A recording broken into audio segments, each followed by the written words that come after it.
Hi hello welcome to Chandu YouTube channel. ಇವತ್ತು ಚಟ್ನಿ ಪುಡಿ ಹೇಗೆ ಮಾಡೋದು ಅಂತ ನೋಡೋಣ.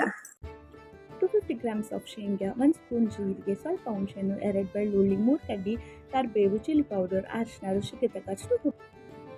ಈಗ ಒಂದು ಬಾಣಲಿಗೆ 250 ಗ್ರಾಮ್ಸ್ ಆಫ್ ಶೇಂಗಾ ಹಾಕ್ಕೊಂಡು ಹುರ್ಕೋಬೇಕು. ಜಾಸ್ತಿ ಕಪ್ಪಾಗದಿರೋ ಥರ ಹುರ್ಕೋಬೇಕು. ನೆಕ್ಸ್ಟ್ ಜೀರಿಗೆ ಹಾಕ್ಕೊಂಡು ಹುರ್ಕೋಬೇಕು. ಜೀರಿಗೆ ಸ್ವಲ್ಪ ಜಾಸ್ತಿ ಹಾಕಿದ್ರೂ ಪರವಾಗಿಲ್ಲ, ಚೆನ್ನಾಗಿರುತ್ತೆ.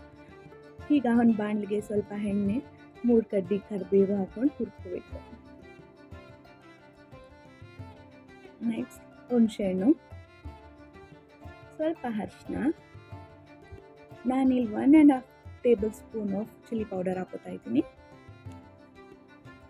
ಹಾಕೋದ್ರಿಂದ ಚಟ್ನಿ ಪುಡಿ ಕಲರ್ ಚೆನ್ನಾಗಿರುತ್ತೆ. ಈಗ ಮಿಕ್ಸಿಗೆ ಹುರ್ಕೊಂಡಿದ್ದು ಜೀರಿಗೆ, ಶೇಂಗಾ ಹಾಕೋಬೇಕು. ನೆಕ್ಸ್ಟ್ ಇವಾಗ ಎಣ್ಣೆಲಿ ಫ್ರೈ ಮಾಡ್ಕೊಂಡಿರೋದು ಹಾಕೋಬೇಕು. ರುಚಿಗೆ ತಕ್ಕಷ್ಟು ಉಪ್ಪು, ಬೆಳ್ಳುಳ್ಳಿ ಹಾಕೊಂಡು ಬ್ಯಾಕ್ವರ್ಡ್ ಅರಿಶಿನ ರುಬ್ಬಬೇಕು.